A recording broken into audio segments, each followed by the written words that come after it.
What's going on, workforce? Brian here, and today we're going to be diving into some Final Fantasy XIV lore. We're totally talking spoilers here, so be warned, and prepare for me to mispronounce a lot of Final Fantasy words.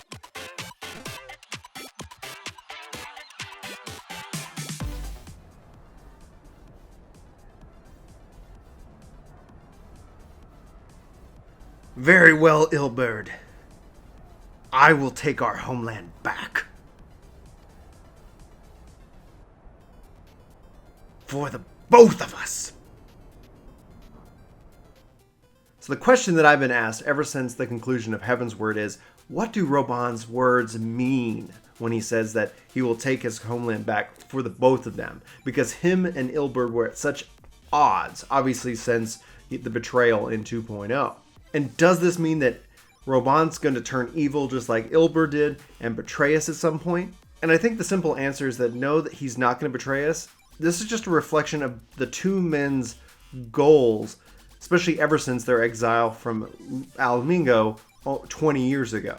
To better understand where Raubahn is coming from, let's take a look at what the lore book has to say about him. Born in a destitute hamlet deep within Garabania, Raubahn Adalin joined the armed forces of his native Almingo, and did much to defend his nation's border from Garlean attack. When the Highlander was 25, however, his nation fell. Raubahn escaped with little more than his life and spent 2 years as a vagabond before coming to Ul'dah. There he was mistaken for an Imperial spy and immediately imprisoned. For many years thereafter, Raubahn fought as a gladiator upon the blood sands of the Colosseum, wielding the ancient blade dancing techniques of Garabania. He won his freedom and his people's love and a new title, the Bull of Almingo. By the time of his 37th name day, he had won 1,000 matches. With his winnings, he purchased the Colosseum itself, and by doing so earned himself as a place amongst the Syndicate.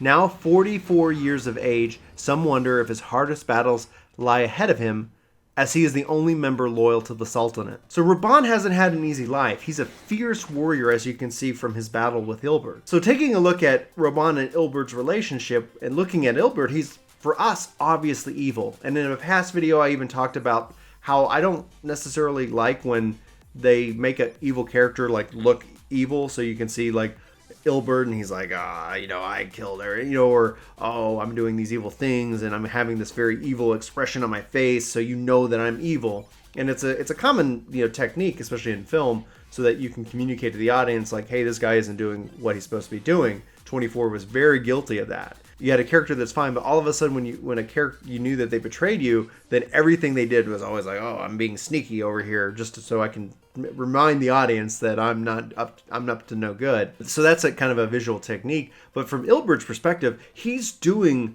right. He's doing good. His motivations are the same. Same thing probably with Raubahn. Same thing with a lot of Almingans who for the last 20 years have been exiled to be beggars and thieves and the downcast of society, not having any real worth. And so that frustration built over 20 years is even reflected like in his words. So if we take a look at the cutscene, where, right before he dies, he pretty much lays this out. He's tired of everybody's, they would say for Almingo and yes, we got to take it back, but they would do nothing. There was no drive to it. So his anger grew with his own countrymen at the same time with also the Eorzean Alliance, who did nothing. Like, hey, we fell. We should go back and we should go to war. Why aren't you helping us? And while the answer to that is far more complex and political, and that we could dive into later if needed, but that's just where he's coming from. So his actions in his mind are just, and he's doing the right thing because his sole motivating purpose is to wreak havoc on the Empire to take his homeland back. And I think it became more about wreaking havoc on the Empire than about his homeland. So let's take a look at that cutscene where he dies and his words, and we'll talk about that here in a second. How long have I struggled to reach this point?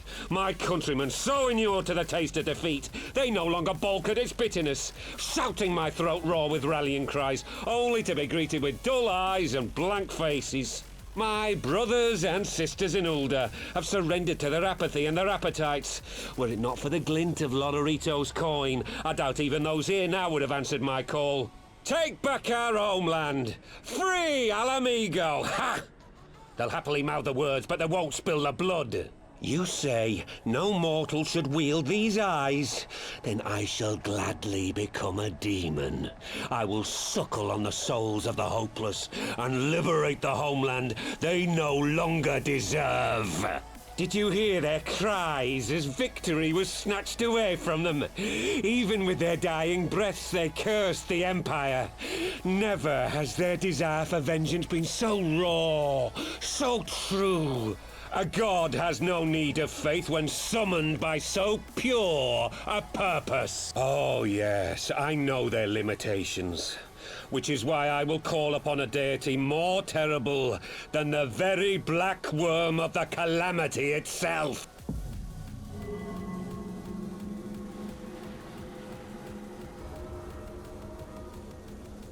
An ending to mark a new beginning. My pain, my longing, you shall have it all!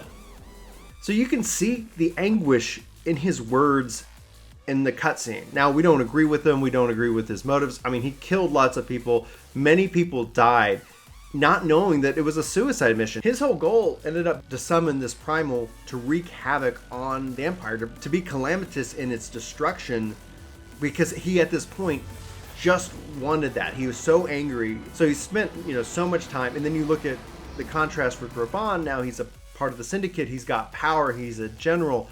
Why are we not going there? And so that plus time is just a recipe for disaster. And so he felt like the words of his countrymen didn't mean anything. He felt like Raubahn had betrayed him and his goals. And you can see that in their relationship and how it became strained.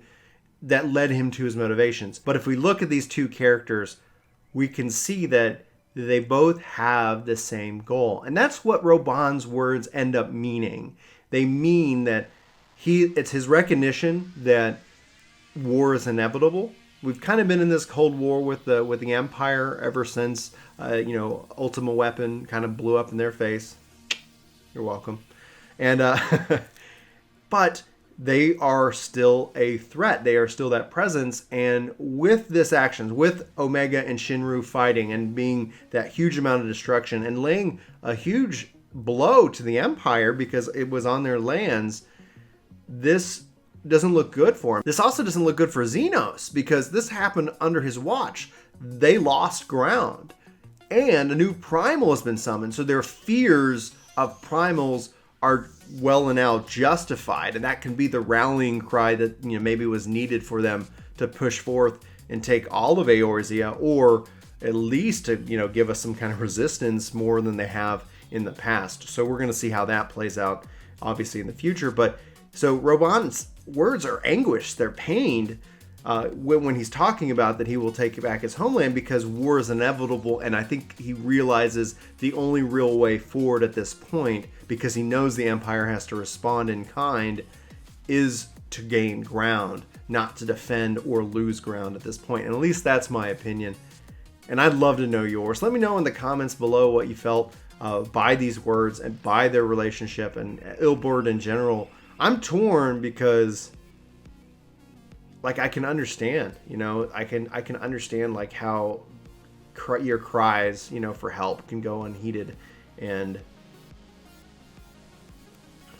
while I don't agree, obviously, with his approach, in the story of this world, etc., I think I kind of share Raubahn's frustration with how everything kind of played out. I'm sure that maybe Raubahn has some regrets of within himself. He accepts that war is inevitable, that he accepts, some responsibility for that, and he, I think, realizes that really the only way forward now is this open war, and I think there's some regret and some pain because he knows that people are going to die because of this, and that's just never, I think, a good thing to be in, especially as a leader. And from that perspective. But anyway, like I said, let me know your thoughts in the comments below. If you'd like to see more of these lore videos, at least my opinion on what's going on with the lore of Final Fantasy XIV, let me know below. We can always have that conversation, and I look forward to very much hearing from you. But for Work to Game, my name's Brian.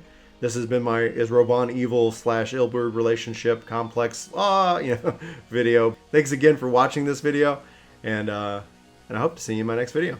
But until then, take care. Hey, it's me. Thanks so much for watching this video. You should click over here to see more videos just like it, or you should click down here to check out our recent vlog. But you can also click somewhere down here below to hit the subscribe button, as well as check out our other info. Again, thanks so much for watching, and we'll see you next time. Bye.